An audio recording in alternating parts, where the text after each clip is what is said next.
The Zephyrian transport ship Whispered Hope shuddered as another plasma bolt struck its failing shields. Captain Kirathex pressed her three-fingered hand against the vibrating control panel, watching the red warnings cascade across her screens like digital blood. Behind her, the soft chittering of her crew mixed with the mechanical whine of overtaxed engines created a symphony of desperation. Shields at 12%, called out Navigator Veltar from his station, his normally steady voice cracking with strain. The young officer's pale blue skin had taken on an ashen hue, and his large black eyes darted nervously between his instruments and the view screen showing their pursuers. Kirathex turned to look at the passengers huddled in the cargo bay visible through the reinforced glass partition. 237 souls from a dozen different species, all fleeing the same nightmare that had consumed half the galaxy. The hegemony's cleansing fleets had methodically purged world after world, declaring entire races genetically inferior and unworthy of galactic citizenship. Among the refugees, she spotted the distinctive crystalline features of the Siltari, their bodies catching and refracting the emergency lighting into rainbow patterns across the walls. A small group of furry Kelvins huddled together, their large ears pressed flat against their heads in fear.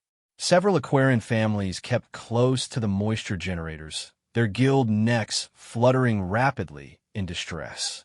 Even a few of the proud Nexari had swallowed their arrogance and accepted sanctuary, their normally vibrant feather crests dulled with exhaustion and defeat. "Captain," came the voice of Chief Engineer Zalmin over the comm system, his gruff tones barely audible over the sound of sparking circuits. "The hyperdrive motivator is completely fried. Whatever hit us in the last barrage knocked out our jump capability entirely." Kirathex closed her eyes and felt the weight of responsibility settle on her shoulders like a lead blanket. The Whispered Hope was one of the last independent vessels still operating in this sector. Most of the other rescue ships had been destroyed or captured weeks ago. The hegemony's new purity doctrine left no room for mercy, no space for dissent. "How long until the hegemony fleet reaches us?" she asked, though she already knew the answer would be grim. 17 minutes at current velocity, Veltar replied, his voice barely above a whisper. The bridge fell silent except for the persistent alarm warnings. Kirathex stared at the tactical display, showing 3 hegemony destroyers closing in on their position. Each one carried enough firepower to vaporize her ship 100 times over. She had seen what remained of refugee transports that had been processed by hegemony forces. There were never any survivors. "Captain," interrupted communications officer Thyronel, her tentacled head swaying with excitement. "I'm detecting a previously unknown star system approximately 2 light hours from our position. The stellar cartography databases have no record of it, but there appears to be at least one habitable planet." Kirathex moved to the comm station and studied the readings. The system consisted of a single yellow star with multiple planetary bodies. One planet in particular showed all the markers of a life-supporting world: liquid water, oxygen-rich atmosphere, and electromagnetic readings consistent with technological development. "Any signs of spacefaring civilization?" she asked. Thyronel manipulated her console with practiced efficiency, her multiple appendages dancing across the controls. "Primitive radio emissions and basic satellite technology. Pre-FDL development level, possibly early industrial or information age. And the hegemony databases? No records of first contact, no territorial claims, no resource surveys. It's as if this system doesn't exist in any official capacity." Kirathex felt a spark of hope for the first time in weeks. An unknown world meant a place the hegemony couldn't track them to, at least not immediately. But it also meant potentially violating the Galactic Accords by making contact with a pre-FDL civilization. "Captain," Veltar's voice cut through her thoughts. "Hegemony ships are accelerating. They'll be in firing range in 14 minutes. She looked back at the refugees in the cargo bay. Children pressed their faces against their parents, while adults stared at the walls with the hollow expressions of people who had lost everything. They had trusted her to find them sanctuary, and she had led them to a dead end in space. Unless, Thyronel, can you establish a communication channel to that planet? Yes, Captain, but the signal delay will be significant at this distance. Do it, and patch me through to the ship's general comm system. Kirathex took a deep breath as the communication array came online. In a few moments, she would either be humanity's first contact with galactic civilization, or she would be leading hundreds of refugees to their deaths on an alien world. Either way, she had run out of alternatives. The comm system crackled to life, and her voice echoed throughout the ship. Attention all passengers and crew. We are approaching an unknown star system with a habitable planet. The inhabitants are a pre-contact species, but they represent our only hope for survival. I'm going to attempt to establish communication and request asylum.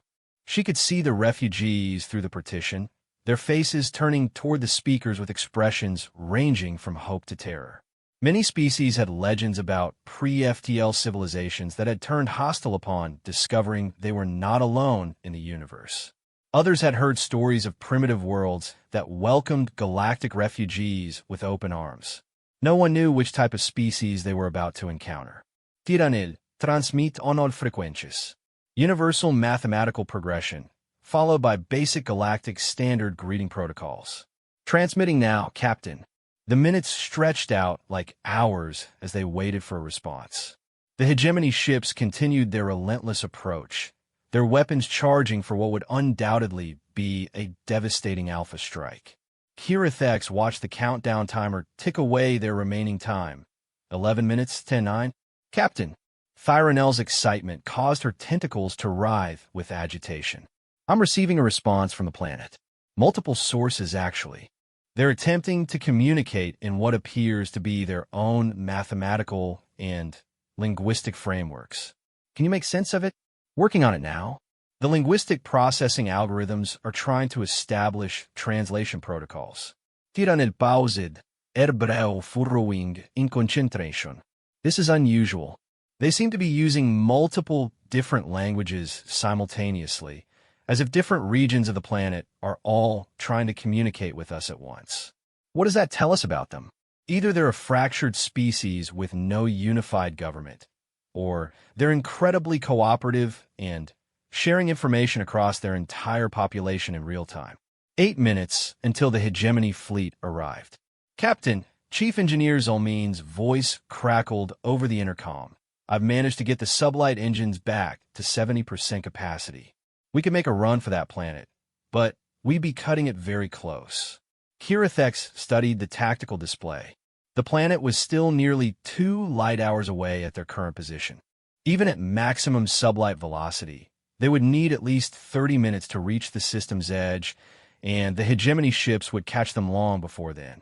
Thyronel, any progress on those translations?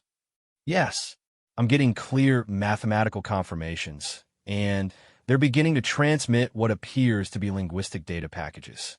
Captain, these beings are remarkably quick at establishing communication protocols, much faster than most species we've encountered. What are they saying? The basic translation matrix is still forming, but I'm getting repeated transmissions of what might be greeting or acknowledgement signals. And Captain, Thyronel paused, her tentacles stiffening with surprise. They're asking if we need help. Kirathex felt her pulse quicken.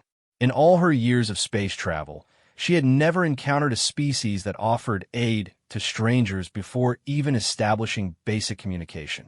Most civilizations were cautious, suspicious, or outright hostile to unexpected visitors. Confirm that translation. Are you certain they're offering assistance? Running the data through secondary analysis now. Thyronel worked furiously at her station, cross-referencing the incoming signals with the expanding translation matrix. Captain, I'm confident in the translation.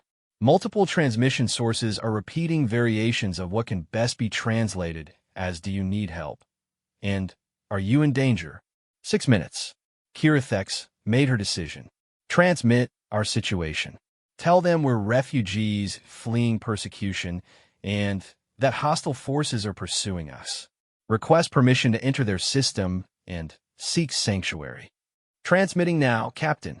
The response came back faster than Kirathex had expected, considering the signal delay. Either these beings had incredibly efficient communication networks, or they were making decisions with remarkable speed. Captain, they're granting us permission to approach their planet. More than that, Thyronel's voice trailed off in amazement. They're actually launching vehicles to meet us. Primitive rockets, but they're coming out to escort us in. Escort us in? They're willing to risk their own people to help strangers. It appears so, Captain. I'm also detecting increased electromagnetic activity across their planet. It's as if their entire civilization is mobilizing in response to our situation. Veltar looked up from his navigation console, his expression grim. Captain, the hegemony fleet has increased to maximum pursuit speed. They'll be in weapons range in 4 minutes. Kirathex studied the tactical display one more time. The hegemony ships were closing fast, but the unknown planet was still too far away for them to reach safely. Even if they started moving toward the system now, they would be destroyed before they could reach the protection of the planet's gravity well. Zalmin, what's the status of our defensive systems?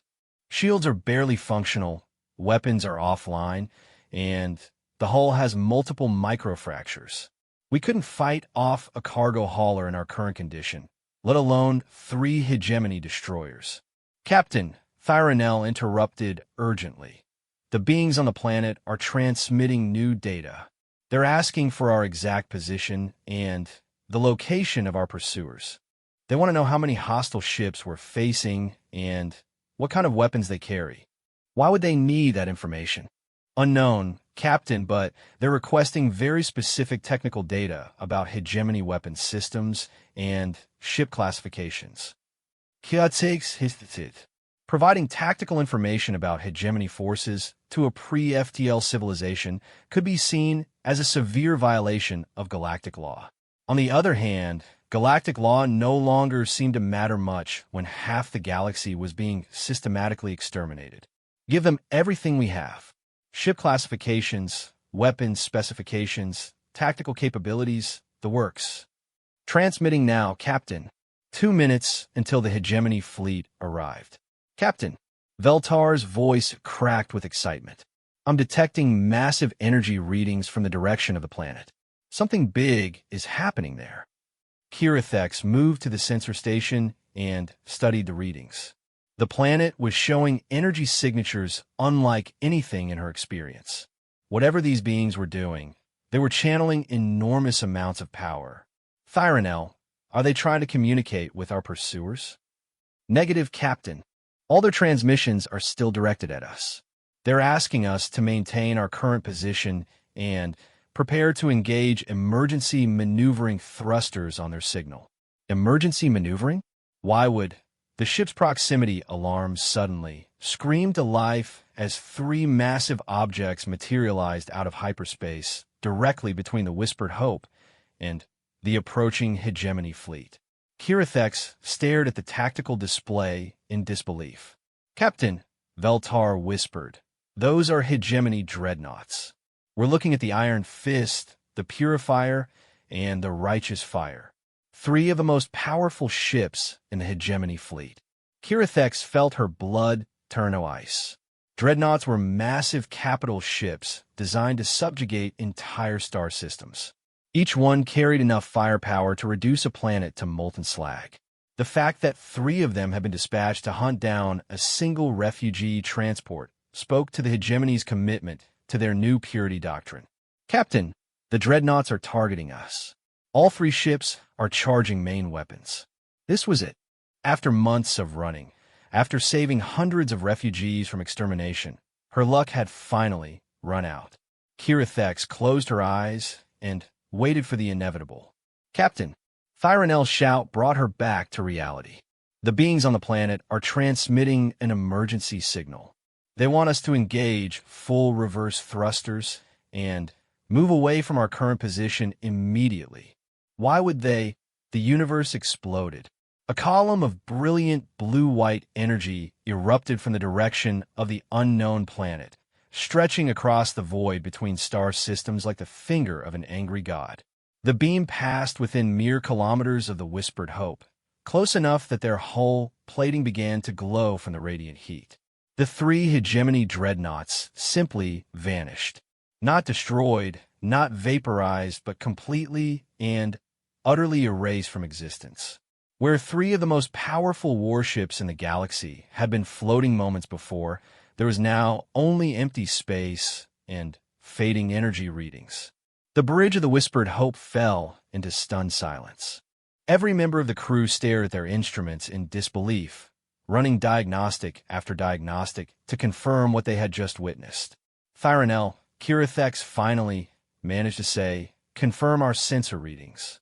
Are the hegemony ships really gone?" "Confirmed, Captain. All three dreadnoughts have been completely destroyed. No debris, no energy signatures, no life signs. They've been eliminated." Kirathex looked out at the stars where the most powerful ships in the hegemony fleet had been floating moments before. A pre-FTL civilization had just effortlessly destroyed three dreadnoughts with a single weapon discharge from a distance of nearly 2 light hours. "Captain," Veltar said quietly, "what kind of beings are we dealing with?" Before Kirathex could respond, Thyronel spoke up again. "Captain, we're receiving another transmission from the planet. They're apologizing for the delay in responding to our request for assistance, and they're asking if we require medical attention or supplies." "They're apologizing for the delay?" "Yes, Captain. They seem to consider eliminating 3 dreadnoughts from 2 light hours away to be a minor inconvenience, rather than an impressive display of power." Kirathex stared at the planet growing larger on their view screen. Whatever these beings were, they had just demonstrated military capabilities that made the hegemony's most advanced weapons look like children's toys. And they were offering medical assistance to refugees. "Set course for the planet. Maximum sublight speed." And Thyronel, "Yes, Captain. Keep those communication channels open. I have a feeling we're about to learn something very important about what it means to be human." As the Whispered Hope limped toward the mysterious world, Kirathex couldn't shake the feeling that everything in the galaxy was about to change.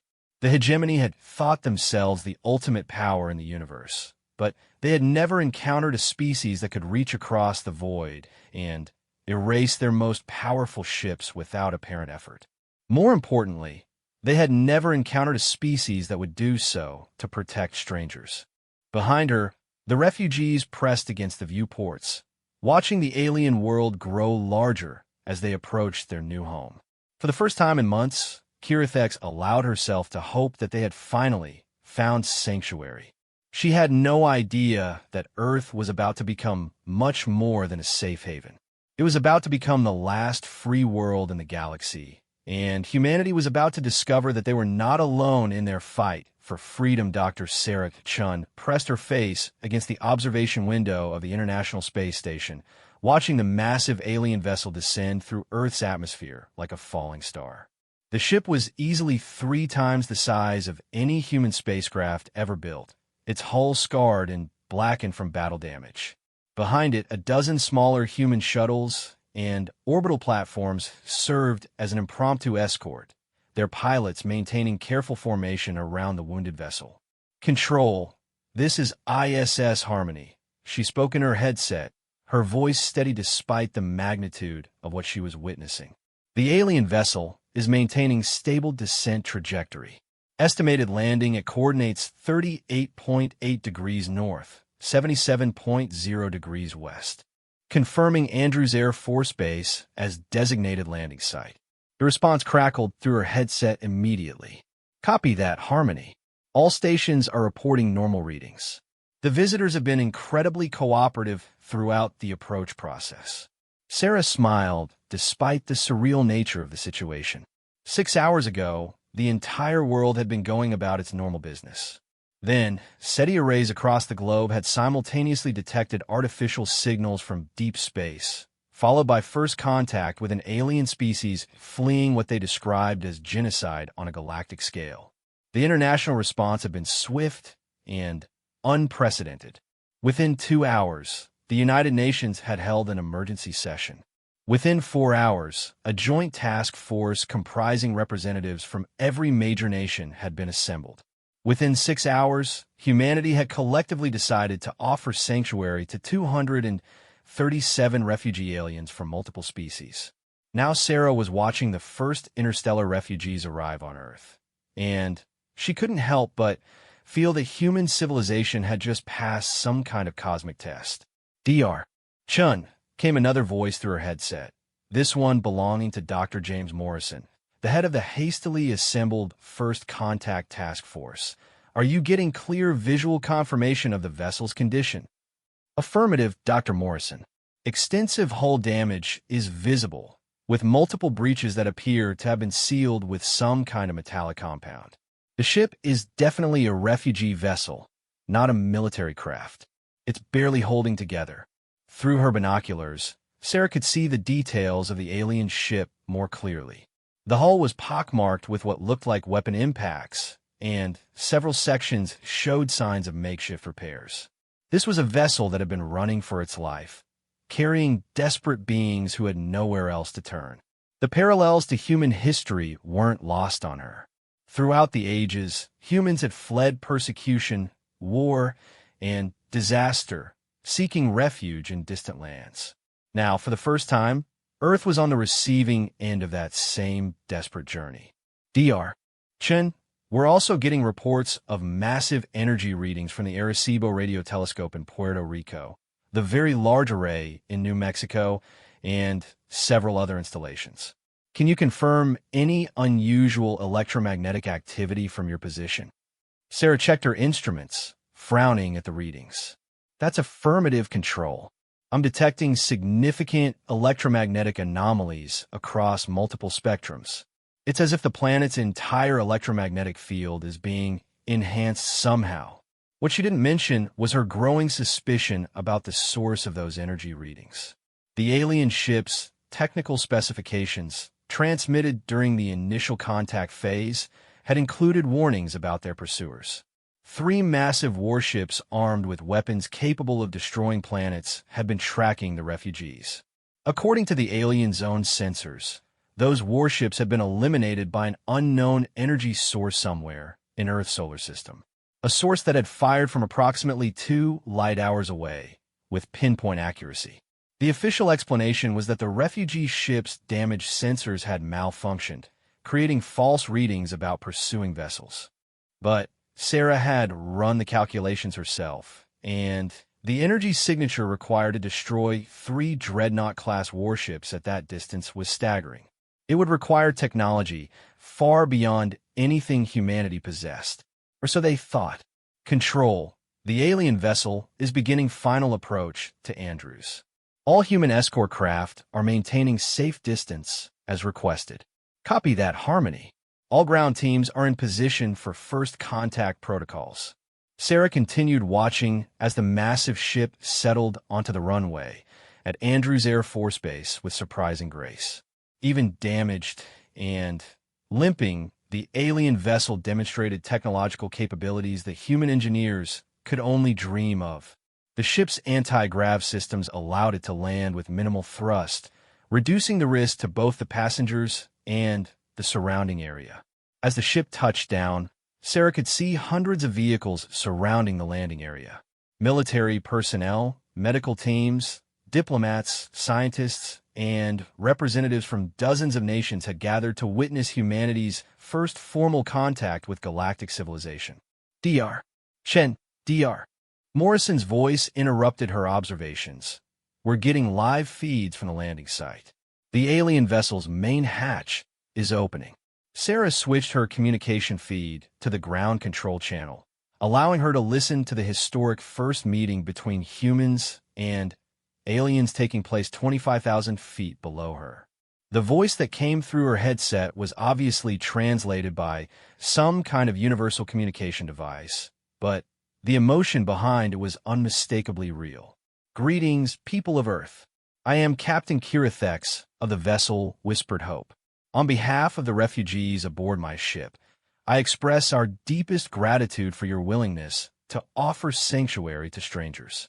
The response came from General Patricia Williams, the senior military representative on the First Contact Task Force. Her voice carried a warmth that Sarah found reassuring in such an unprecedented situation. Captain Kirathex, welcome to Earth. I am General Williams, representing the United Earth First Contact Task Force. We are honored to offer asylum to you and your passengers, and we will do everything in our power to ensure your safety and well-being. General Williams, I must warn you that our presence here may bring danger to your world. The hegemony forces that have been pursuing us are persistent in their efforts to eliminate refugee populations. Captain, we're aware of the potential risks. Our deep space monitoring systems detected and eliminated the hegemony vessels that were tracking you. Your pursuers are no longer a threat. There was a long pause before Captain Kirathex responded, and when she did, her voice carried a note of confusion. General Williams, I must respectfully point out that your species is classified as pre-FTL in our databases. The energy output required to eliminate 3 hegemony dreadnoughts from the distance involved would require technology far beyond what a pre-contact civilization should possess.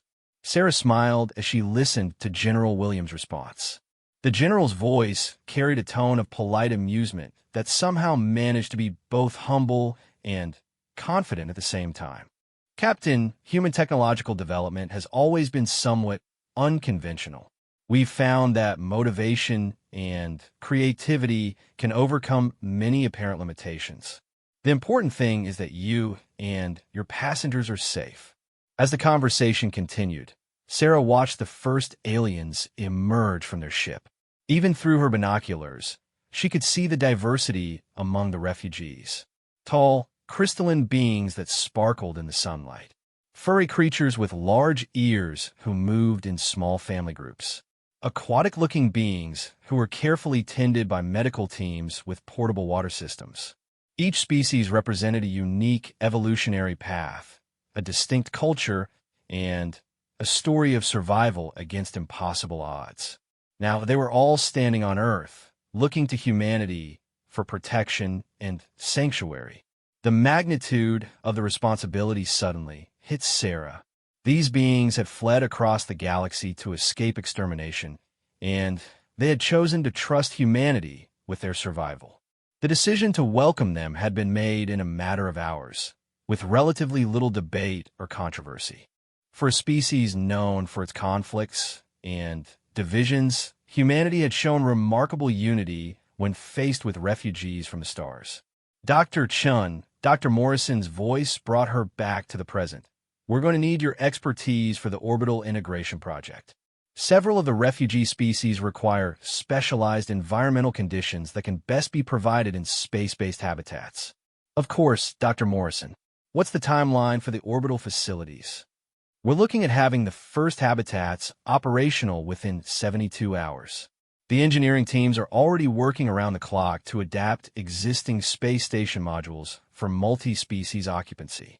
Sarah raised an eyebrow. 72 hours was an impossibly short timeline for such a complex project, even with the most advanced human technology. Creating life support systems for alien biochemistries would normally take months of careful research and testing. Dr. Morrison, how exactly are we planning to design environmental systems for species we've never encountered before? The refugees have provided complete technical specifications for their environmental needs. Our engineering teams are finding that human technology can be adapted to meet their requirements with relatively minor modifications. It's almost as if our systems were designed with multi-species compatibility in mind. That was interesting.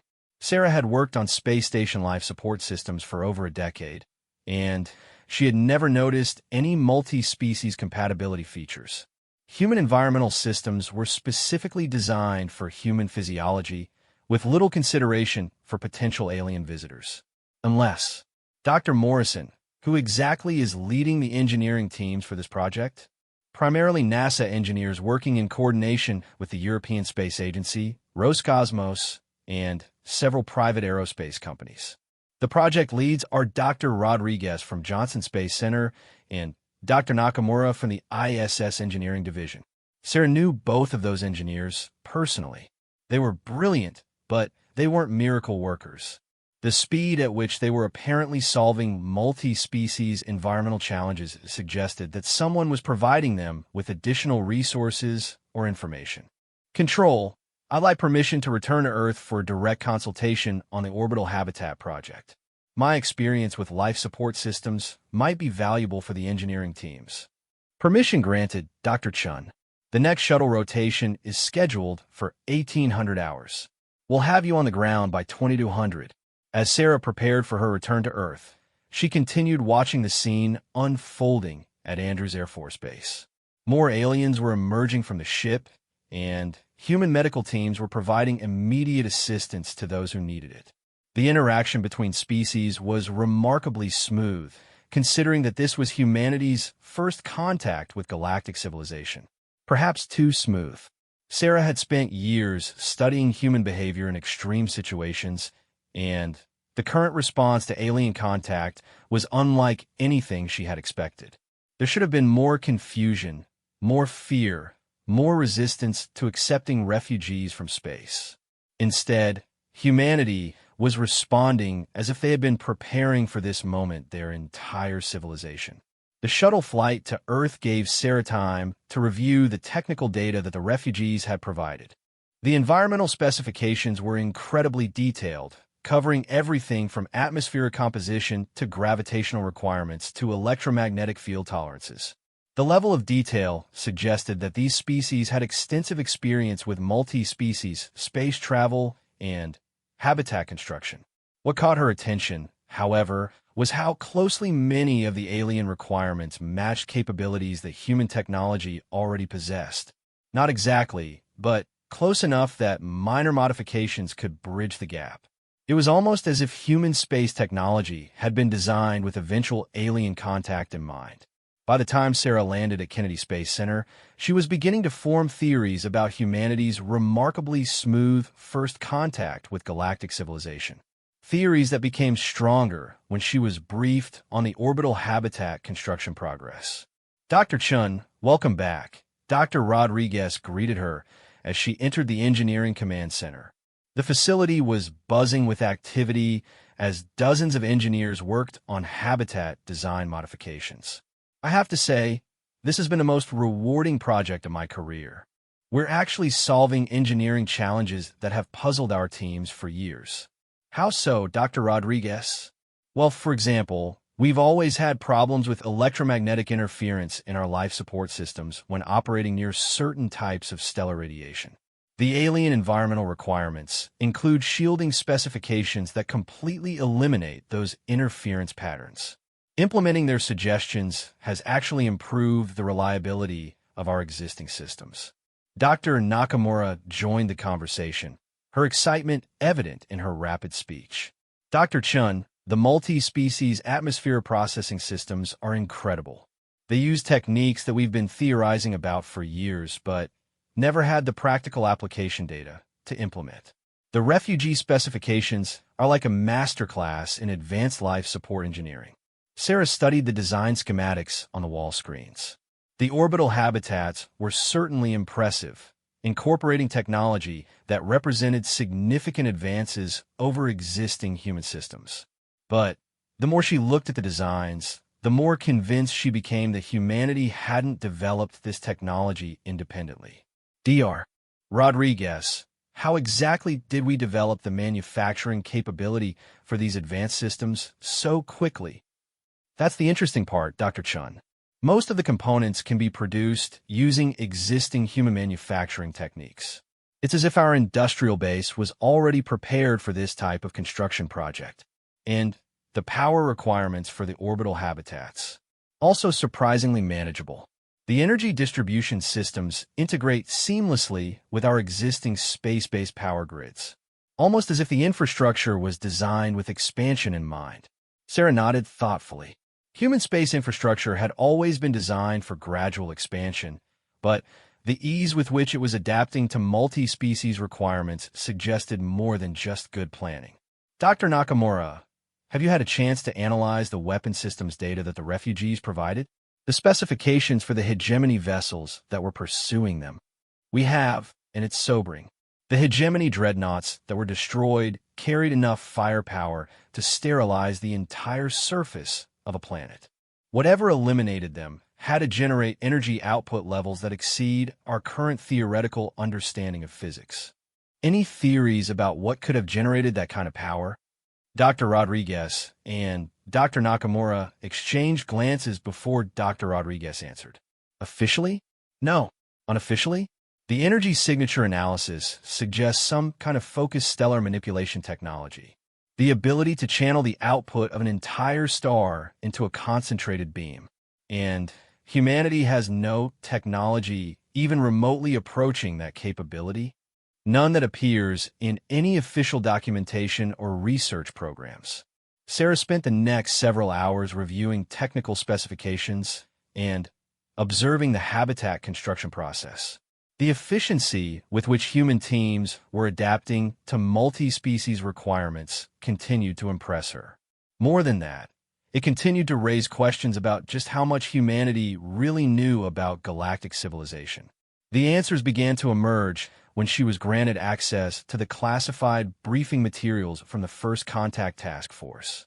The information contained details about humanity's response to the refugee crisis that hadn't been shared with the general public. According to the classified reports, human deep space monitoring systems had been tracking hegemony fleet movements for several weeks before the refugees arrived. The energy signature that had eliminated the pursuing dreadnoughts had indeed originated from within Earth's solar system, specifically from a facility that didn't appear on any official records. More intriguingly, the linguistic algorithms that had allowed rapid communication with the refugees were based on translation protocols that had been under development for over a decade. Protocols designed for communication with unknown alien species. As if humanity had been preparing for galactic contact for years. The picture that emerged from the classified materials suggested that Earth's first contact with galactic civilization was less of a surprise and more of a culmination of long-term planning. Someone within human government or military organizations had been anticipating this moment and preparing accordingly. The question was, how had humanity known that contact was coming, and what else were they prepared for? Sarah's contemplation was interrupted by an announcement over the facility's communication system. All personnel, please report to the main briefing auditorium. Priority announcement from the First Contact Task Force. The auditorium was packed with engineers, scientists, military personnel, and government representatives from around the world. General Williams took the podium, her expression serious but determined. Ladies and gentlemen, I'm here to provide an update on the refugee situation and discuss our next steps. As of 1800 hours today, all 237 refugee aliens have been successfully processed through medical evaluation and initial housing assignments. The orbital habitat construction project is proceeding ahead of schedule and will be ready for occupancy within 48 hours. A murmur of approval rippled through the audience. However, General Williams continued, we've received additional intelligence about the galactic situation that I need to share with all of you. According to Captain Kirathex and her crew, the hegemony's purity doctrine has resulted in the systematic extermination of over 40 intelligent species across 12 star systems. Billions of sentient beings have been eliminated in what can only be described as galactic genocide. The auditorium fell silent. Furthermore, our analysis of hegemony capabilities suggests that Earth's location will not remain secret indefinitely.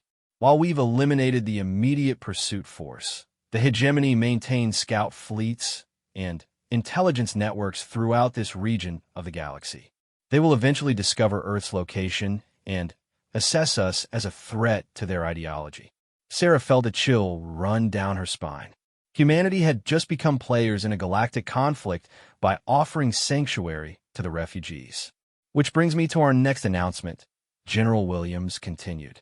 The United Nations Security Council has voted unanimously to establish Earth as an official sanctuary world for refugee populations fleeing hegemony persecution. We are formally declaring ourselves a free world, and we are prepared to defend that status against any attempt at intimidation or conquest. The auditorium erupted in discussion as the implications of the announcement sank in.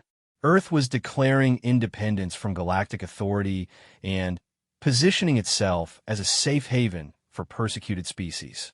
General Williams called out one of the scientists in the audience. What makes us think we can successfully defend Earth against a force that has conquered half the galaxy? General Williams smiled, and for the first time since Sarah had been listening to her, the general's expression carried a hint of something that looked almost like satisfaction. That's an excellent question, Dr. Patterson. Let me put it this way. The hegemony has never encountered a species quite like humanity. They've conquered civilizations based on technological superiority and military intimidation. But they've never faced a species that considers protecting refugees to be worth any sacrifice necessary. She paused, allowing her words to sink in. More importantly, they've never faced a species that has been preparing for galactic conflict longer than they realize. Humanity may be officially pre-FTL, but we've been studying galactic civilization and developing appropriate countermeasures for quite some time. Sarah felt the pieces of the puzzle clicking into place. Humanity's remarkably smooth first contact, the mysterious energy weapon that had eliminated the hegemony dreadnoughts, the advanced technology that seemed to appear out of nowhere. It all suggested that Earth had been in contact with galactic civilization for much longer than the official timeline indicated. General Williams, Sarah called out from her seat. Are you saying that this isn't really humanity's first contact with alien species?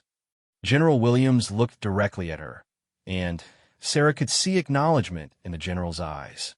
Dr. Chun, what I'm saying is that humanity has always been remarkably adaptable when faced with new challenges.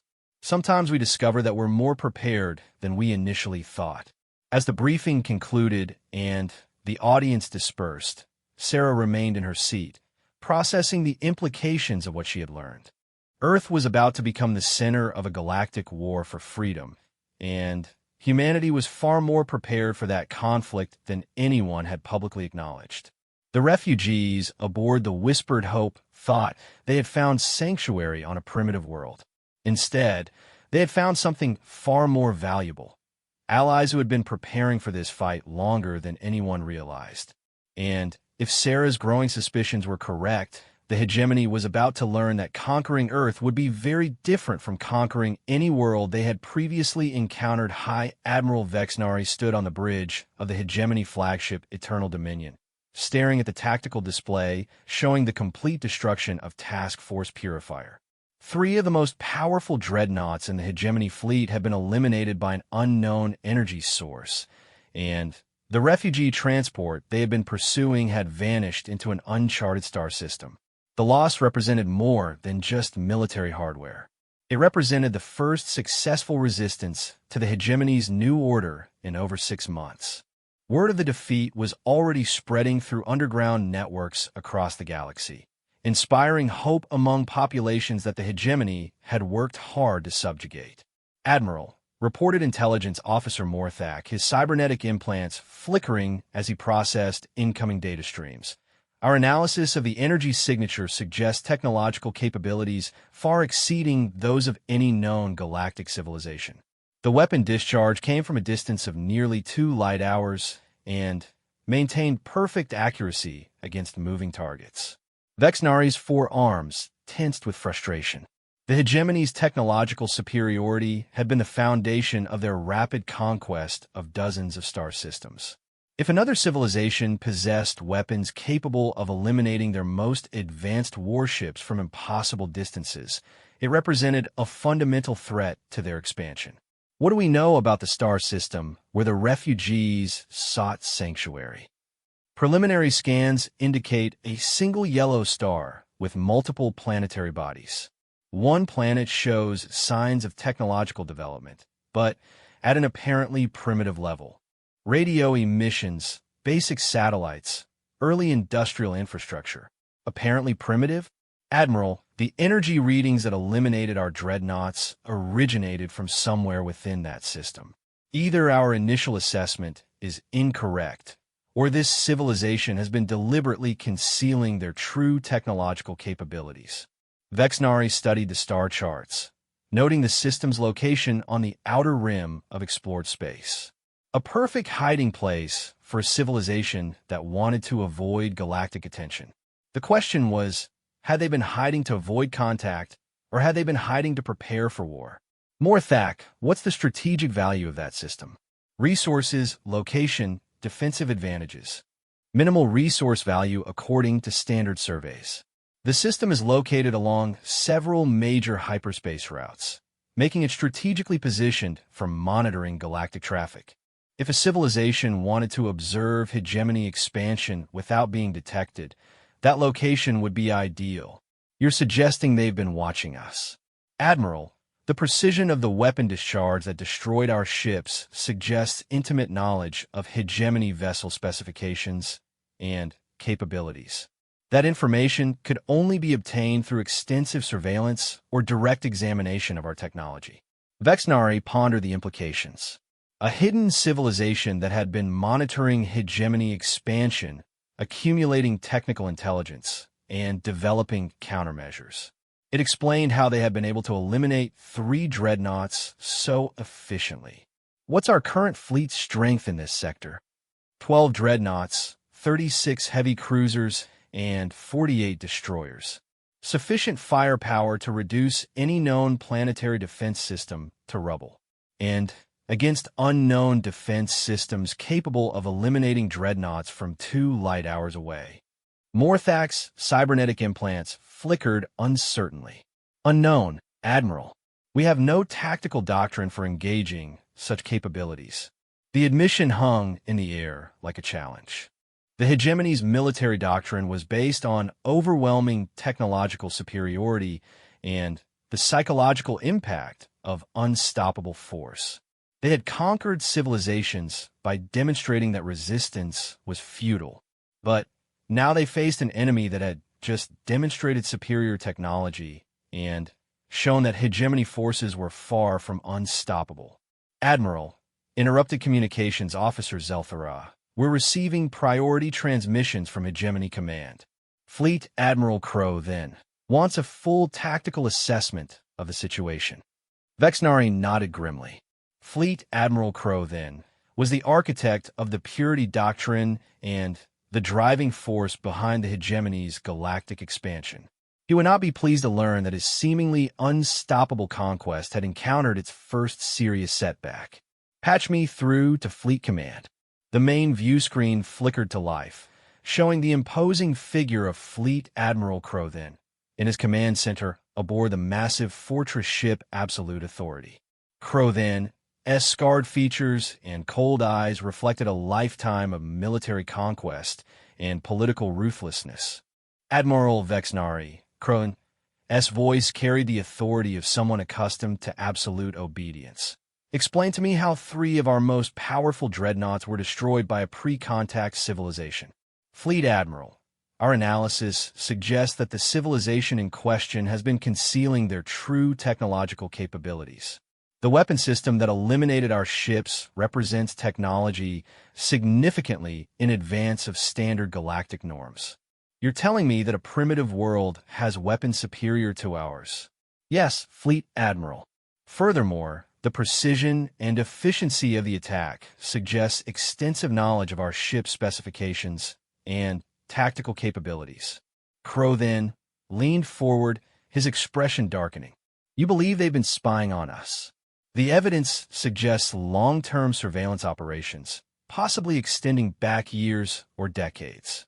They've had time to study our technology and develop specific countermeasures. And now they're harboring refugees from our justice, undermining the purity doctrine and encouraging resistance among inferior species. Vexnari chose his words carefully. Fleet Admiral Crow, then, had a tendency to eliminate subordinates who delivered unwelcome news. Fleet Admiral, the situation represents a significant strategic challenge. If word spreads that the hegemony can be successfully resisted, it could inspire uprisings across our conquered territories. which is exactly why this hidden civilization must be eliminated immediately. How long would it take to assemble a full conquest fleet? For a target with unknown but clearly advanced defensive capabilities, I would recommend a minimum of 50 dreadnoughts plus supporting vessels. Assembly time would be approximately 6 weeks. Unacceptable. Every day we delay gives them more time to prepare additional defenses and potentially share their technology with other resistance movements. You have 2 weeks to assemble an attack force and eliminate this threat. Vexnari felt a cold knot form in his stomach.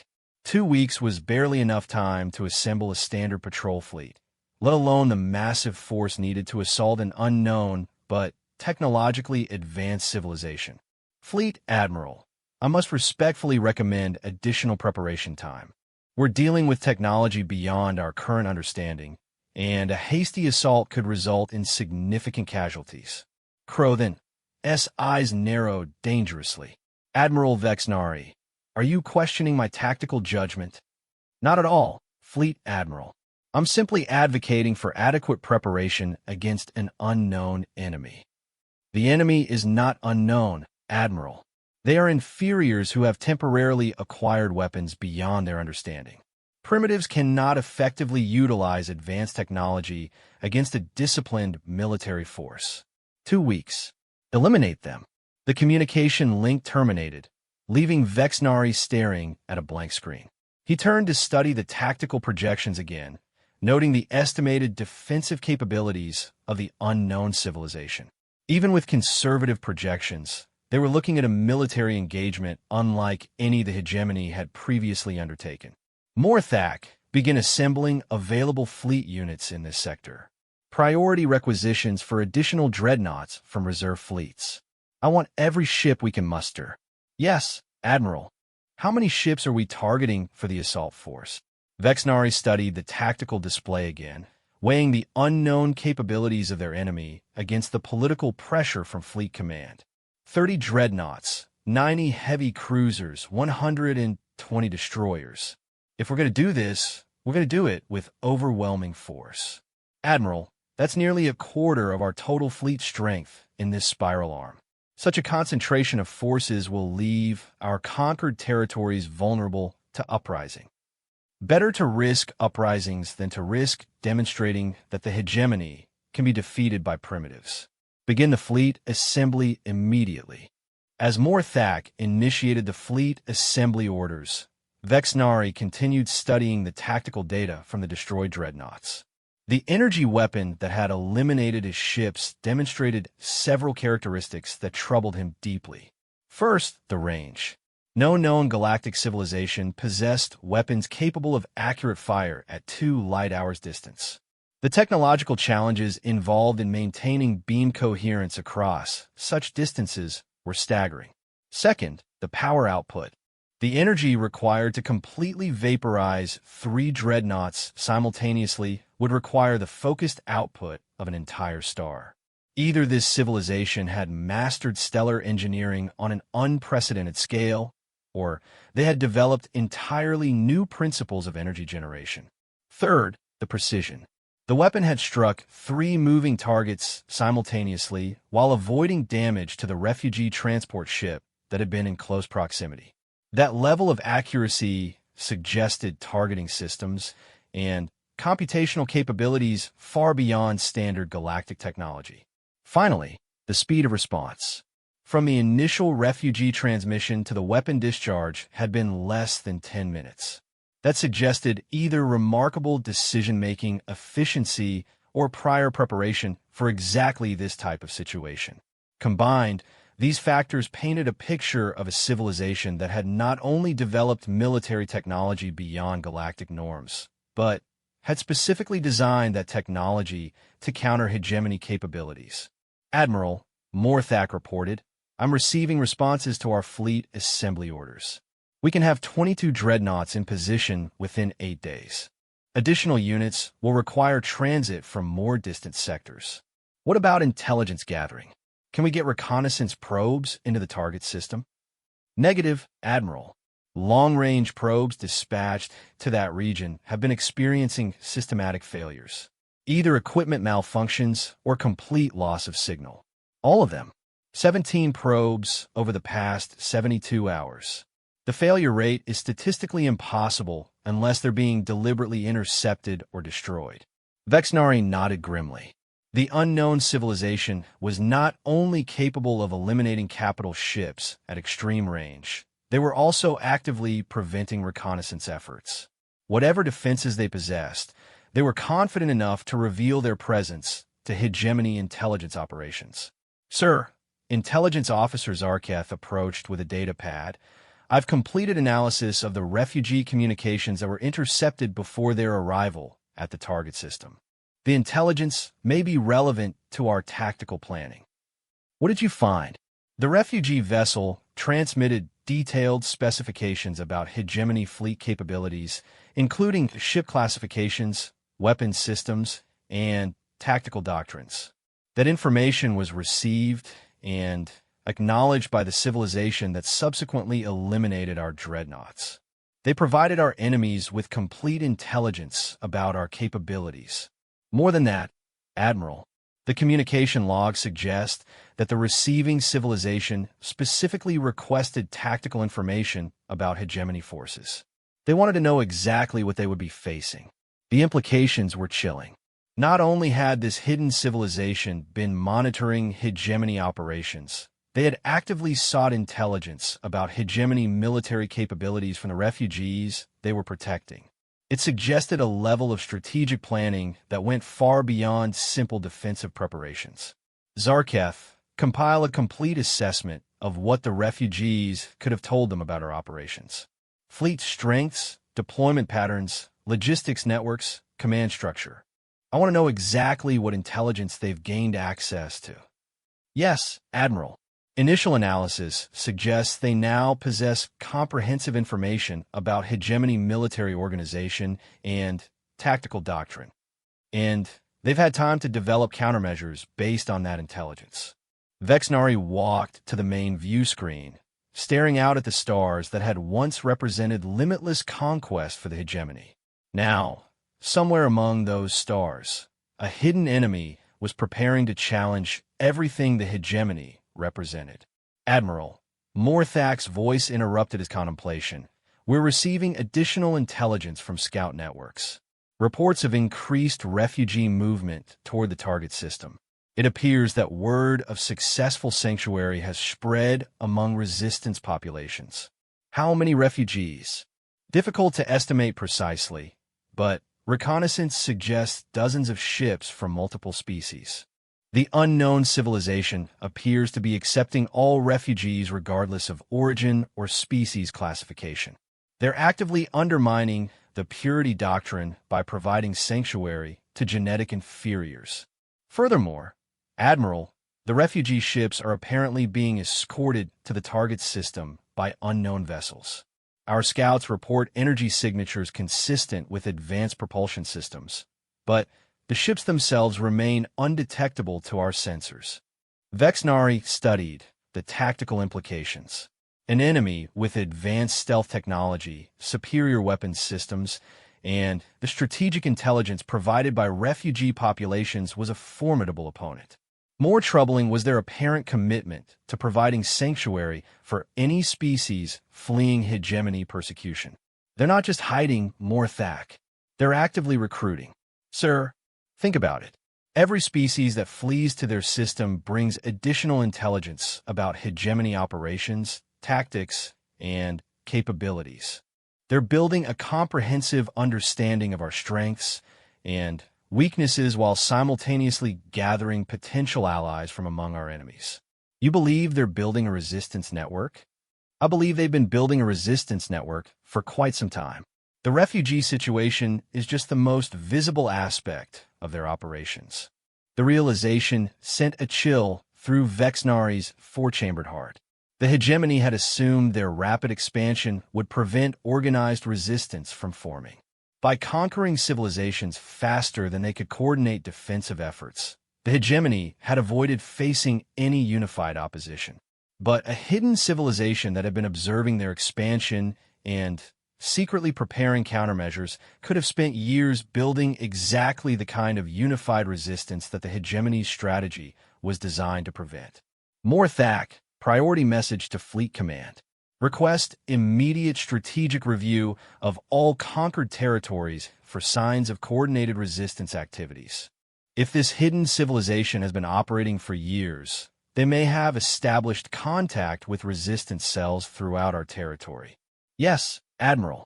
Should I also request additional fleet allocations for internal security operations? Absolutely. If we're facing a coordinated resistance movement rather than a single hidden civilization, we may need to rethink our entire strategic approach. As the staff implemented the new intelligence directives, Vexnari continued studying the tactical display. Somewhere in that distant star system, an unknown enemy was preparing to face the full might of the hegemony fleet. The question was, had they been preparing long enough to succeed? More importantly, were they preparing alone, or were they coordinating with resistance movements throughout hegemony territory? Admiral, Communications Officer Zelthara announced, incoming priority transmission from our scout network. They're reporting unusual energy readings from multiple star systems along our border regions. Similar signatures to those detected before our dreadnoughts were destroyed. Vexnari felt the bottom drop out of his stomach. If the unknown civilization possessed multiple installations with the same weapon capabilities they had demonstrated in the refugee incident, the hegemony could be facing a military threat unlike any they had previously encountered. How many systems are showing unusual energy readings? 17 confirmed, Admiral. Possibly more. The energy signatures are subtle, but consistent with advanced weapon system preparations. 17 systems. Vexnari stared at the star charts, noting the positions of the affected systems. They formed a rough defensive perimeter around the region where the refugee ship had sought sanctuary. They're not just hiding in one system. They're coordinating across dozens of worlds. The scope of the revelation was staggering. Instead of facing a single hidden civilization, the hegemony was apparently confronting a sophisticated alliance of worlds that had been secretly preparing for galactic war. More THAC, cancel the current fleet assembly orders. Request immediate conference with Fleet Admiral Crow then. We're not dealing with a single resistant civilization. We're dealing with a hidden galactic alliance that's been preparing for war with us. As Vexnari prepared to brief Fleet Command on the true scope of the threat they faced, he couldn't help but admire the strategic sophistication of their enemies. While the hegemony had been conquering known civilizations, this hidden alliance had been quietly building a network of advanced military installations specifically designed to counter hegemony capabilities.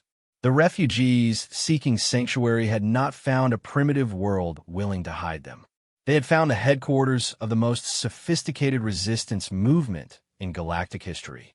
And that resistance movement was about to reveal just how long they had been preparing for this war. Commander Maria Santos stood in the command center buried 3 miles beneath the Colorado Mountains, watching displays that showed the deployment of humanity's most closely guarded secret. Around her, technicians monitored systems that officially didn't exist, coordinating operations across 17 star systems with precision that would have impressed the most advanced galactic civilizations. The Cheyenne Mountain Complex had been humanity's first deep space command center for over 40 years, ever since the initial contact with galactic refugees had revealed the scope of the threat facing free civilizations. What the world believed was humanity's first contact with aliens was actually the culmination of a 4-decade preparation program. Commander Santos called out Lieutenant Colonel Zhang from the communications station. We're receiving confirmation from all outer ring installations. The hegemony scout probes have been successfully eliminated with no detection of our countermeasures. Excellent. What's the status on refugee processing? Facility 7 reports successful integration of the latest refugee groups.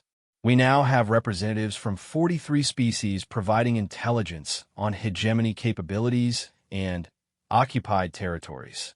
The information is being processed through the Tactical Analysis Network. Maria nodded, studying the holographic display that showed the current positions of known hegemony fleets. Red indicators marked confirmed enemy positions, while blue indicators showed the locations of hidden Alliance installations. The hegemony controlled hundreds of star systems, but they had no idea they were surrounded by a network of defensive positions that had been under construction for decades. "Commander," interrupted Dr. Harrison Webb, the facility's senior xenobiologist, "I've completed analysis of the intelligence provided by Captain Kirathex and her passengers. The hegemony's purity doctrine represents an escalation beyond anything we anticipated when we began the Alliance project." "How so, Dr. Webb?" "Originally, we expected the hegemony to follow standard galactic conquest patterns: subjugation, resource extraction, and cultural assimilation. Instead, they're implementing complete species extermination for any civilization they classify as genetically inferior." Maria studied the intelligence reports scrolling across her screen. Billions of sentient beings eliminated across dozens of star systems. Entire species reduced to extinction in a matter of months. The scope of the genocide was staggering even by humanity's historical standards. Dr. Webb, does this change our strategic assessment of hegemony capabilities or intentions? "Commander, the purity doctrine actually makes them more predictable in some ways. They're not interested in negotiation, subjugation, or resource extraction from target species. They're only interested in complete elimination. That simplifies our defensive planning because we know they won't accept any form of surrender or accommodation. It also means they'll never stop hunting refugees," added Major Patterson from the Intelligence Analysis Station. "Every species that escapes hegemony purges represents an ideological failure for their doctrine. They'll continue pursuing refugee populations no matter the cost." Maria walked to the main tactical display, studying the projected hegemony fleet movements. Intelligence indicated that High Admiral Vexnari was assembling a massive strike force for an assault on Earth. The force would represent one of the largest fleet concentrations in hegemony history. "Major Patterson, what's our latest assessment of the incoming hegemony force?" "Current projections suggest 30 to 35 dreadnoughts plus supporting vessels. Total fleet strength of approximately 200 ships. Estimated arrival time is 12 to 14 days. And our defensive preparations? All outer ring installations are fully operational. Inner ring defenses are at 97% readiness. The Sol System defense grid is online and has been tested successfully against simulated targets." "What about the revealed installations? The ones the hegemony detected during their reconnaissance efforts?" Dr. Webb consulted his datapad before responding. 17 installations have been deliberately revealed to hegemony intelligence gathering. Each one is projecting energy signatures consistent with planetary defense systems, but they're actually decoy facilities designed to draw hegemony forces away from our primary defensive positions. Maria smiled grimly. The revealed installations were one of humanity's most sophisticated deceptions. Each facility was capable of generating the energy signatures associated with advanced weapon systems, making them appear to be legitimate military targets. In reality, they were automated decoy systems designed to waste hegemony firepower and reveal enemy tactical capabilities. "Commander Santos," Lieutenant Colonel Zhang announced, "incoming priority transmission from the Whispered Hope. Captain Kirathex requests immediate consultation regarding hegemony tactical analysis." Put her through on the main screen. The holographic display shifted to show Captain Kirathex on the bridge of her ship, which was currently docked at one of Earth's orbital facilities. Behind her, several other refugee captains and senior officers could be seen reviewing tactical data. "Commander Santos," Captain Kirathex began, "we've completed our analysis of the intelligence you shared with us regarding hegemony fleet movements. I must express concerns about your defensive preparations." "What kind of concerns, Captain?" "Commander, the hegemony force being assembled for the assault on your system represents the largest concentration of military power they've deployed since the beginning of their expansion. 30-plus dreadnoughts supported by heavy cruisers and destroyers. Even with the advanced weapons you demonstrated against the pursuing ships, the mathematical projections for defensive success are not encouraging. Maria exchanged glances with her staff before responding. Captain Kirathex and the other refugees had been briefed on humanity's defensive capabilities, but they hadn't been told the full scope of the Alliance network or the true extent of humanity's preparations. Captain, we appreciate your concerns, but our defensive planning takes into account capabilities that may not be immediately obvious from our initial demonstration. Commander, I've spent decades studying galactic military tactics and capabilities. The weapons signatures from your defensive installations suggest technology comparable to advanced galactic civilizations, but the hegemony force being assembled will have overwhelming numerical superiority. Unless you possess significantly more advanced technology than you've revealed, the mathematics of the engagement are concerning. Dr. Webb stepped forward to address the screen. Captain Kirathex, could you elaborate on your tactical concerns? Our analysis suggests that advanced defensive technology can overcome numerical disadvantages under the right circumstances. Dr. Webb, the hegemony's approach to resistant civilizations is based on lessons learned from hundreds of previous conquests. They will not underestimate your capabilities, and they will not engage in single-ship encounters that favor defensive technology. Their tactical doctrine calls for simultaneous multi-vector assaults designed to overwhelm even advanced defensive systems. And you believe our defenses are insufficient to counter such tactics? I believe your defenses are impressive for a recently contacted civilization, but the hegemony has 30 years of experience defeating advanced military technology. They've conquered species with capabilities similar to what you've demonstrated. Maria considered Captain Kirathex's warning carefully.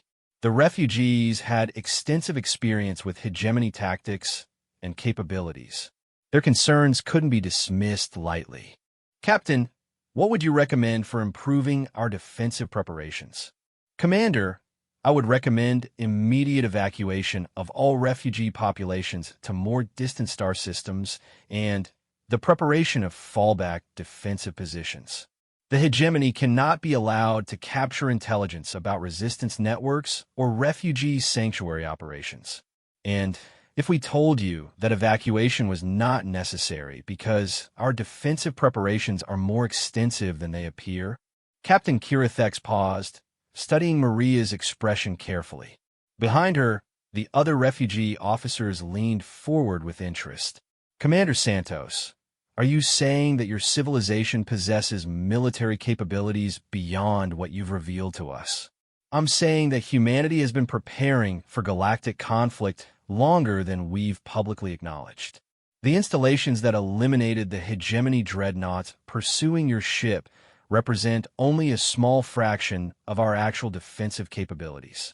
The Bridge of the Whispered Hope fell silent as the refugees processed the implications of Maria's statement. How long? Captain Kirathex finally asked. How long have you been preparing? 43 years, Captain. Since our first contact with refugees fleeing the early stages of what we now know as the hegemony's expansion. The revelation sent visible shockwaves through the refugee command staff. Several officers began speaking rapidly in their own languages, while others stared at the screen in disbelief. Commander, Captain Kirathex said slowly, are you saying that Earth has been in contact with galactic civilization for over 4 decades? We're saying that Earth has been serving as a sanctuary for refugee populations for over 4 decades, and we've been preparing for eventual confrontation with the forces that created those refugees. But your civilization was classified as pre-contact in all galactic databases. Dr. Webb stepped forward to answer. Captain, that classification was deliberately maintained as operational security for our sanctuary and preparation programs. A pre-contact civilization attracts much less attention than one known to be harboring galactic refugees. You've been hiding in plain sight. We've been protecting refugees and preparing to defend ourselves against the threats that created the refugee crisis in the first place. Captain Kirathex leaned back in her command chair, clearly struggling to process the scope of what she was learning. Commander Santos, how many refugee populations have you provided sanctuary for over the past 40 years, including your passengers and the groups that have arrived since your ship landed? Representatives from over 200 species, totaling approximately 50,000 individuals. 50,000 refugees. Captain Kirathex's voice carried a note of wonder. You've been operating a sanctuary network for 50,000 beings without the hegemony detecting your operations. More than just a sanctuary network, Captain. We've been building a resistance network based on intelligence provided by refugee populations over 4 decades. We know more about hegemony capabilities, tactics, and weaknesses than they realize. And the other installations that the hegemony detected? The energy signatures from 17 star systems. Maria smiled. Those installations are real, Captain, but they're not decoy positions. They're forward defensive positions staffed by Alliance personnel and equipped with technology developed specifically to counter hegemony capabilities. Alliance personnel? You mean humans? We mean representatives from dozens of species that have been working together for decades to prepare for exactly this confrontation.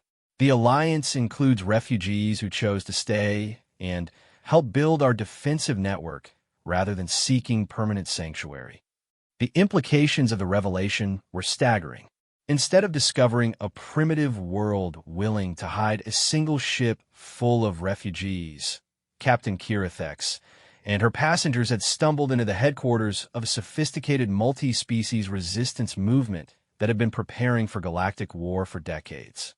Commander Santos, Captain Kirathex said carefully, when the hegemony fleet arrives, they won't be attacking a single world with advanced defenses. They'll be attacking a prepared alliance that has been studying their capabilities for 40 years. That's correct, Captain. And you believe the alliance is ready for that confrontation? Maria looked around the command center, noting the confident expressions on her staff's faces. Representatives from a dozen species worked alongside human personnel, coordinating defensive preparations across multiple star systems with the efficiency of a well-rehearsed operation. Captain, we've been ready for this confrontation since the day we decided that no one should have to flee persecution without finding sanctuary. The hegemony is about to discover that some sanctuaries are prepared to fight back. Commander, interrupted Major Patterson from his station, we're receiving updates from the outer ring positions. Long-range sensors are detecting the leading elements of the hegemony assault fleet. They're ahead of schedule. How far ahead? Current projections suggest arrival in 9 days rather than 12 to 14. Maria nodded calmly. All stations, initiate final approach protocol. Notify all Alliance positions that engagement is imminent. Around the command center, personnel moved with practiced efficiency to implement the final stages of defensive preparation. On the main screen, Captain Kirathex watched with growing amazement as she observed the coordination of what was clearly a massive military operation. Captain, Maria said, addressing the screen, if you and your crew would like to observe the engagement from a safe position, we can arrange transport to one of our rear area facilities. Commander Santos, with respect, my crew and I would prefer to remain here and assist with defensive operations. We've been running from the hegemony for months. We'd like to see what it looks like when someone fights back. Understood, Captain. Welcome to the Alliance. As the whispered hope as communication link closed, Maria turned to address her command staff. Around her, the displays showed the final positioning of defensive installations across 17 star systems, the coordinated movement of Alliance forces that had been decades in the making, and the approach of a hegemony fleet that had no idea what they were about to face. Ladies and gentlemen, Maria announced, the hegemony believes they're attacking a primitive world that got lucky with one advanced weapon. They have no idea that they're about to engage the most sophisticated defensive network in galactic history, built specifically to counter their capabilities and manned by representatives from every species they've tried to exterminate. She paused, looking around at the faces of her staff: human, Zephyrian, Siltari, Aquarian, and others who had chosen to make Earth their home and their battleground. In 9 days, we're going to show the galaxy what happens when free beings decide to stop running and start fighting back. We're going to show them that Earth isn't just a sanctuary. It's the place where the hegemony's expansion comes to an end. The command center filled with quiet determination as the final preparations began. 43 years of planning and preparation were about to be put to the ultimate test. The hegemony was coming to eliminate what they thought was a single resistant world. Instead, they were about to face the combined might of every species they had tried to destroy, united in defense of the principle that every being deserved sanctuary from persecution. Earth was ready to prove that some sanctuaries were worth fighting for. High Admiral Vexnari stood before the massive holographic tactical display aboard the Eternal Dominion, watching his fleet's final approach to what the Hegemony Intelligence Services now called the Sanctuary System. 32 dreadnoughts, 96 heavy cruisers, and 144 destroyers moved in perfect formation toward their target, representing the largest concentration of hegemony military power ever assembled for a single operation. Admiral, reported Fleet Tactical Officer Kelvash. All ships report ready status. Weapon systems are charged and targeting solutions are locked. Will be an optimal firing range in 47 minutes. Excellent. And our intelligence on the target defenses? Sir, reconnaissance data indicates 17 defensive installations scattered throughout the system, each projecting energy signatures consistent with advanced planetary defense systems. Additionally, there are multiple orbital platforms around the primary inhabited world and what appears to be an asteroid-based mining and manufacturing complex. Vexnari studied the tactical projections with satisfaction. Despite their advanced technology, the defenders had made the classic mistake of spreading their defensive assets too thin across multiple positions. Hegemony doctrine called for concentrated, overwhelming force against distributed defenses, eliminating each position before moving to the next. Kelvash, have you completed target prioritization analysis? Yes, Admiral. Primary targets are the outer ring installations that eliminated our previous scout forces. Secondary targets are the orbital defense platforms. Tertiary targets are industrial and population centers. And estimated time for complete elimination of resistance? Based on observed defensive capabilities, we project 6 to 8 hours for complete system pacification. Vexnari nodded with grim satisfaction. 6 to 8 hours to eliminate the most sophisticated resistance the hegemony had encountered, demonstrating once again that superior numbers and tactics could overcome any technological advantage. Admiral, interrupted communications officer Torhain, we're receiving a broad-spectrum transmission from the target system. They appear to be attempting communication. Put it through. The holographic display shifted to show a human female in what appeared to be a military uniform, standing in what was obviously an advanced command center. Behind her, Vexnari could see representatives from multiple species working at various stations. This is Commander Maria Santos of the Earth Defense Alliance. Addressing the approaching hegemony fleet, the human said calmly, "You are entering Sovereign Alliance space without permission and with obvious hostile intent. You have one opportunity to reverse course and depart the system peacefully." Vexnari allowed himself a contemptuous smile.